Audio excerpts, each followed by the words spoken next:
જય સ્વામિનારાયણ।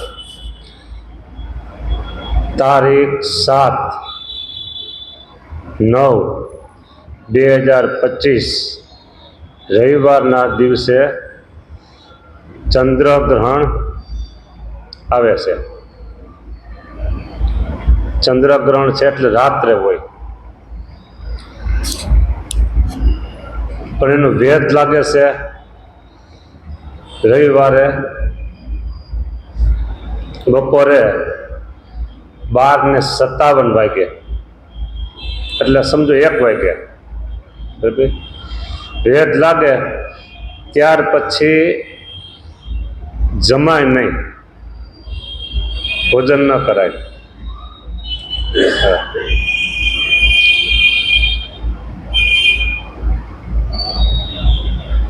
એટલે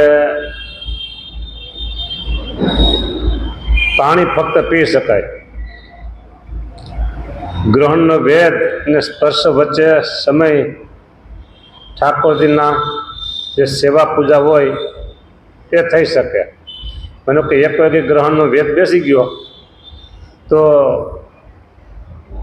3:30 વાગે ભગવાનને જગાડવાનું હોય એ સેવા થઈ શકે, પણ એનો પ્રસાદ પછી આપણે જમાય નહીં। સાંજે ભગવાનને થાળ ધરી શકાય। કેવો થાળ? દૂધમાં બનાવ્યો હોય કે કેળના પાણીમાં કે નાળિયેરના પાણીમાં બનાવ્યો એવો, હા એ જમાડી શકે ભગવાનને। પણ ખીચડી કઢી આ જે હાંજનો થાળ છે, ભાખરી રોટલી એ નહીં। હા રોટલી તમે જમાડી શકો, પણ એમાં પાણીનું કે ટીપું એડું ન હોય।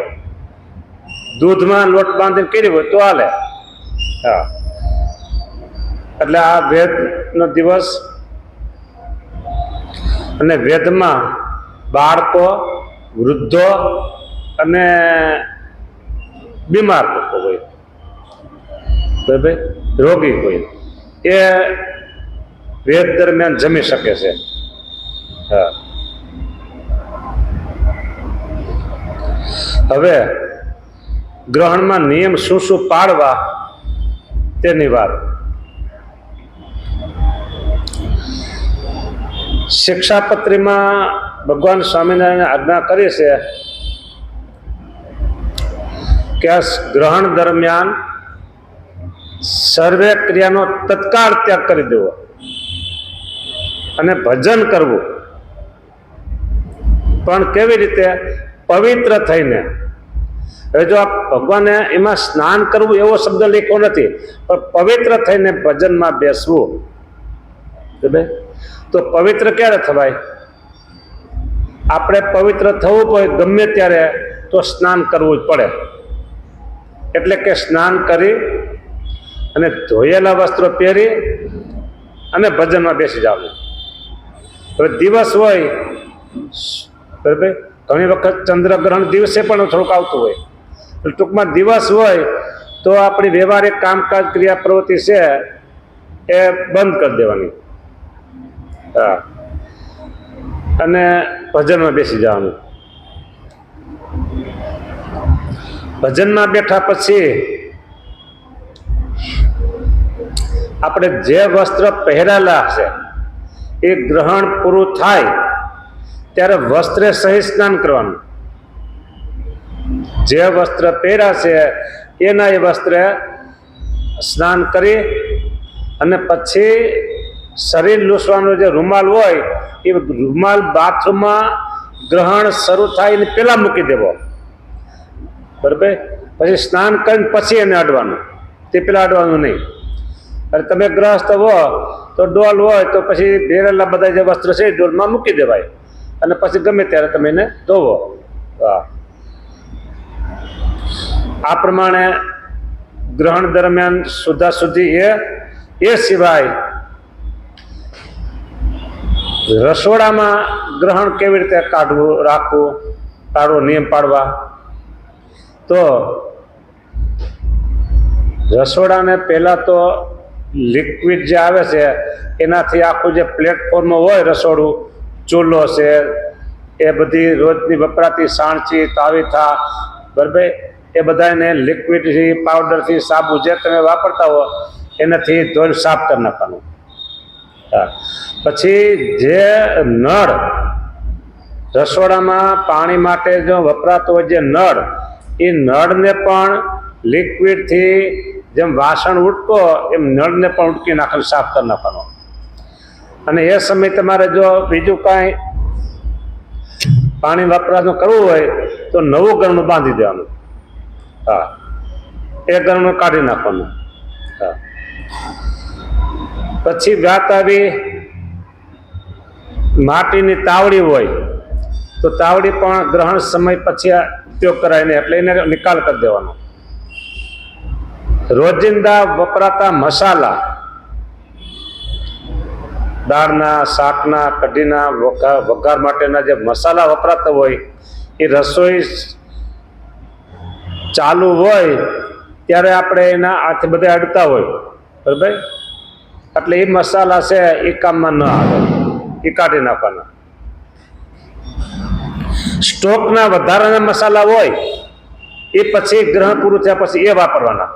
હવે મસાલા કાઢી નાખ્યા અને જે મસાલ્યું હોય વાસણ, જે મસાલા રાખવાનો પાત્ર, એને પણ ગ્રહણ પહેલા ઉટકીને સાફ કરી નાખવાનું.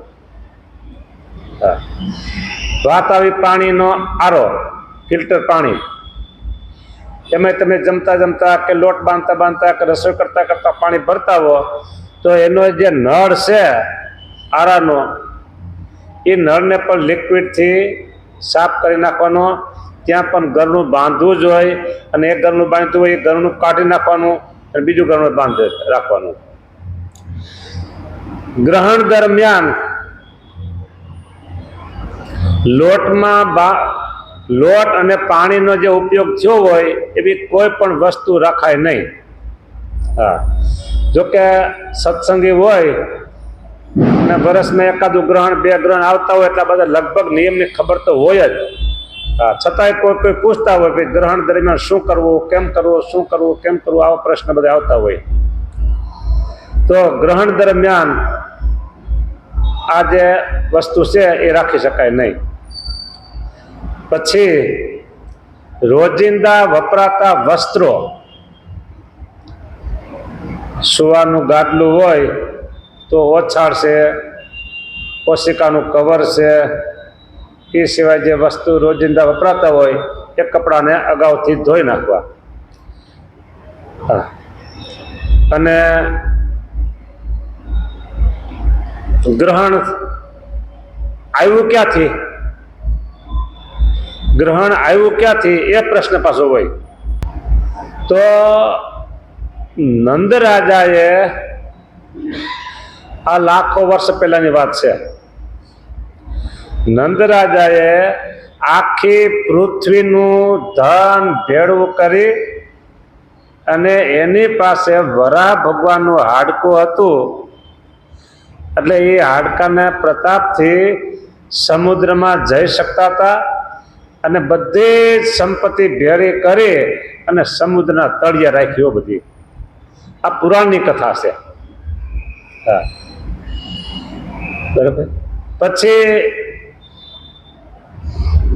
નંદરાજાને બીજી એક રાણી હશે, એ મૃત્યુ પામેલી છે. હવે નારદજીને થયું કે આ આર્થિક વ્યવહાર પૃથ્વી ઉપરનો ઠપ થઈ ગયો છે, પૈસો બધો વહી ગયો સમુદ્રના તળિયે, ને હવે આ કેમ હાલે? એટલે એને યુક્તિ કરી. એના રાણી હતા નંદરાજાના, એની પાસે ગયા અને કીધું કે ભાઈ તમારી ઉપર કેવું હેત? રાજાને બહુ હેત. ના ના, ખોટું કે તમારી પહેલા જે રાણી હતા એ મૃત્યુ પામી ગયા છે, એનું હાડકું રાજા પોતાના મસ્તકમાં ધારણ કરવાની જે પાગ છે ને એમાં રાખે છે અને જેમાં પછી દરરોજ એના દર્શન કરે છે. શું કહ્યું? હા, નારદજી ના હોય કોઈ ન આવડે, તમે જોજો કે રાજા જમવા બેઠા છે, એ દરમિયાન પાગ ઉતારીને મૂકી હતી રાજાએ. જોયું તો હા, હાડકું હતું એક ડાબલીમાં લઈ, અને તેથી ગેસના ચૂલા નહોતા, લાકડાના ચૂલા હતા. રાજાઓથી લાકડા જ બાળતા હતા રસોઈમાં, બરાબર, ચૂલામાં નાખી દીધું. અને રાણી રાજાને જમાડે છે. જમીન રાજા આવ્યા, જોયું પાકમાં તો ડાબલી નહીં, હાડકું નહીં. આ ક્યાંય ગયું? ઓલી કેદુની મરી ગઈ છે કે એનું હાડકું રાખો છો કે ક્યાં નાખ્યું? નાખ્યું ચૂલામાં, એમ કીધું ને ત્યાં એટક આવી ગયો. રાજા વહી ગયા. હવે આ સંપત્તિ આમાં પડી દરિયામાં, હવે કાઢવી કેમ? દેવો અને દૈત્ય બધા ભેળા થયા. અને પછી આ ઇતિહાસ બહુ મોટો છે, હું ટૂંકમાં જ બધું કહી દઉં છું. સમુદ્ર મંથન કરે છે. સમુદ્ર મંથન કર્યું, એમાં 14 રત્નો નીકળ્યા છે. એમાં એક અમૃતનો કુંભ પણ નીકળ્યો. એ અમૃતનો કુંભ નીકળ્યો એટલે દેવતાઓ લઈને હાલતા થયા, દૈત્યો પાછળ પડ્યા. હવે આ કેમ કે જૂટાજૂટી થઈ, ભગવાન પ્રગટ થયા મોહિની રૂપમાં, સ્ત્રીના રૂપમાં. અને ભગવાન કે એમ કરોમાં, હું તમને બધાને હરખે ભાગે વેચી દઉં. દેવોની લાઈનમાં બેસાડ્યા, આ બાજુ દૈત્યોને બેસાડ્યા. ભગવાન મીના પીરસવા, પણ રાહુ નામનો જે દૈત્ય હતો ને એને ખબર પડી ગઈ કે આમાં કંઈક કપટ છે. એટલે દેવોનું રૂપ ધારણ કરી અને સૂર્ય અને ચંદ્ર એની વચ્ચે બેસી ગયો. અને ભગવાન બધાને અમૃત પીરસે છે, આને પીરસી દીધું અને ગળે ઉતરી ગયું. પછી મને ફરિયાદ કરી કે પ્રભુ આમ કપટ છે કે તરત સુદર્શન ચક્ર મૂક્યું અને ધડથી મસ્તક જુદું કરી નાખ્યું. એટલે એક રાહુ અને એક કેતુ બે થઈ ગયા. હવે આને કમ્પ્લેન કરી હતી, ફરિયાદ ચાળી સૂર્યચંદ્રે. એટલે એને એની જે ગતિ છે ને એ ગતિમાં અમુક સમય આવી અને અવરોધ કરે છે. જે અવરોધ કરે છે એને આપણે કહીએ સૂર્યગ્રહણ અને ચંદ્રગ્રહણ. આ પુરાણની કથાઓ બધી છે. વિજ્ઞાન પણ આને સ્વીકારે છે. લાખો વર્ષ, કરોડો વર્ષો કહેવાય વહી ગયા. અને તેથી જે લખી ગયા ઋષિ મુનિઓ કે જે શાસ્ત્રકારો કે આ દિવસે આટલામાં તારીખે આટલા વાગે આટલી મિનિટે આટલા ગ્રહણ થાય તો થાય છે. એટલે આપણું શાસ્ત્ર, જ્યોતિષશાસ્ત્ર બધું સાચું છે. અને આવી રીતે આ ગ્રહણ થાય છે. અને સંપત્તિ બધી પછી નીકળી, પણ આ બે ફરિયાદ કરી એટલે એના માર્ગમાં અવરોધરૂપ કરે છે. હવે તો આપને એમાં અપવિત્રપણું દોષ કેમ લાગે છે કે આ એક ગ્રહણ દરમિયાન આપણે કઈ ક્રિયા કરીએ, ખાઈ પીએ તો એનો પડસાયો છે ને આ દૈત્યનો, એ આપણી ઉપર પડે છે. એટલે આપણે અશુદ્ધ થાય છે. અને બીજું એને એ વખતે પીડા થાય છે. એટલે આપણે ભજન કરીએ તો એને પીડામાંથી રાહત થાય. સૂર્ય ચંદ્ર જે ગ્રહણ હોય ત્યારે એટલે ભજન કરવાનું. અને એમાં જે ભજન થાય છે એનું ફળ આપને વધારે મળે છે. કોને રાહત થાય છે? આપને વધારે મળે છે. અને સંક્રાંતિ હોય, ગ્રસ્ત અને ઘરે પુત્ર જન્મ થાય, આવા દિવસો હોય એ ઉત્તમ દિવસો કીધા છે. તેથી તમે દાન કરો તો તમને વધારે ફળ મળે. એમ આ ગ્રહણ સમય દરમિયાન જે તમે દાન કરો તો એનું ફળ તમને પણ અધિક મળે છે, વધારે મળે છે. હવે ગ્રહણનો સમય ચાલુ છે, એ સમય દરમિયાન તમારે દાન કરવાનો સંકલ્પ કરી નાખવાનો. હવે એ સમય દરમિયાન તમારી પાસે હાજર તો કઈ હોય નહીં, કારણ કે આપણે એ વખતે સ્નાન કરવું તો બધું કાઢી નાખ્યું હોય. અને ગ્રહણ ભજનમાંથી ઊભા થઈને સીધું સ્નાન કરવાનું હોય. એટલે આપણી પાસે વસ્તુ હોય નહીં, પણ સંકલ્પ કરી નાખવાનો કે મારે આ જગ્યાએ આટલું દાન કરવું છે. હા, કોઈ સંતોને ધોતિયા ઉડાડતા હોય છે, કોઈ સંતોને રસોઈ આપતા હોય છે, કોઈ બ્રાહ્મણોને ધોતિયા, બ્રાહ્મણોને રસોઈ, ગરીબોને ગાયોને ઘાસચારો મંદિરોમાં, આવી રીતે પોતાની શ્રદ્ધા પ્રમાણે આ દાન કરાતું હોય છે. ગ્રહણ પૂરું થયા પછી તમારે દાન કરવાનું. અને ગ્રહણ પૂરું થયા પછી અમે નિષ્કિંચન છે, અકિંચન છે, અમારી પાસે દાન જેવી કઈ વસ્તુ નથી. એટલે અમારે ભગવાનની પૂજા કરવાની, પૂજા કરીને સંતોષ માનવાનો. આવી રીતે આ ગ્રહણનો જે વિધિ, અને વિધિ પૂરું થયા પછી આવી રીતે સ્નાનમાં એવું છે, જેમ માઘ સ્નાનમાં કીધું કે માટલાને પાણી ના આવ, પછી સાદા પાણી ઠંડા પાણી ના આવ, પછી નદી તળાવ કુવા વાવ આ બધું કરતાં કરતાં પછી છેલ્લે સમુદ્રને મળતી નદી ગંગા નદી અને પછી સમુદ્ર. બરાબર. હવે આપણે આ કાંઈ અનુકૂળ હોય તો ભલે, ન અનુકૂળ હોય તો ઘરમાં બાથરૂમમાં ઠંડા પાણી નાવું, ગરમ પાણીથી નહીં. ગ્રહણ દરમિયાન ગરમ પાણીથી નાહી શકાતું નથી. કદાચ ને રોજ ગરમ પાણી નાતા હોય અને ટેવ પડી ગઈ હોય તો ધીમે ધીમે ધીમે સાહસ કરી હિંમત કરી અને ઠંડે પાણી નાહી નાખવાનું. બરાબર. નહીં તો પછી નાયા પર તો ન નાયા જેવું કહેવાય, ગરમ પાણીથી નાવતો. એટલે આ ગ્રહણનો વિધિ બધા કીધા કરતા હતા. એટલે ટૂંકમાં તમને આટલો વિદ્યા કીધો, વેદ પાડવાનો અને ગ્રહણ સમય દરમિયાન આ પ્રમાણે ભજનમાં બેસી જવાનું પવિત્ર થઈને, અને ગ્રહણ પૂરું થાય પછી વસ્ત્ર સહિત સ્નાન કરવાનું. કોઈ બીજા વસ્ત્ર અડાય નહીં. ચાલુ ગ્રહણ દરમિયાન જો તમારે ગ્રહને જોવું હોય તો ડાયરેક્ટ સીધું ન જોવાનું, એની અસર મોટી પડે છે, ખરાબ અસર થાય છે. એટલે 2, 3, 4 વરું કપડું રાખીને પછી આર પાર દેખાતું એવું તો જોવાનું. પણ હું તો એમ કહું જોવાની જરૂર શું છે, ના પાડે તો નહીં જોવાનું. અને ગર્ભવતી સ્ત્રી હોય એને તો ખાસ ગ્રહણ જોવું નહીં. હા, એની અસર બાળક ઉપર પડે એટલે એને તો ખાસ જોવાય જ નહીં ગ્રહણ. અને આ ભજન કરવાનું એ ખાસ અગત્યનું છે. અને ગ્રહણ સમય દરમિયાન કંઈ પણ ખવાય નહીં, પીવાય નહીં. લાંબો સમય છે, 3.5 કલાક આજ પડે. ગ્રહણ શરૂ થાય છે રાતના 9:58 છે. એટલે આપણે સમજીએ ને 10 વાગે શરૂ થાય એમ કરી લેવાનું. તો આપણે તો અગાઉ બેસી ગયા ભજનમાં, અને પછી પૂરું થાય છે 1:30 એમ કાંઈ. બરાબર.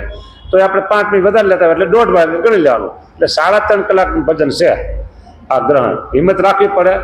અને કદાચ ને અનુકૂળ ન હોય બેસી શકવાનું તો ખુરશી બેસવાનું. અને કોઈ પાથરણા હોય, આસન હોય, ગરમ હોય, ઊનનું હોય, તો ગમે તે હોય એ આસન ધોઈ નાખવું પડે, એને પછી રખાય નહીં.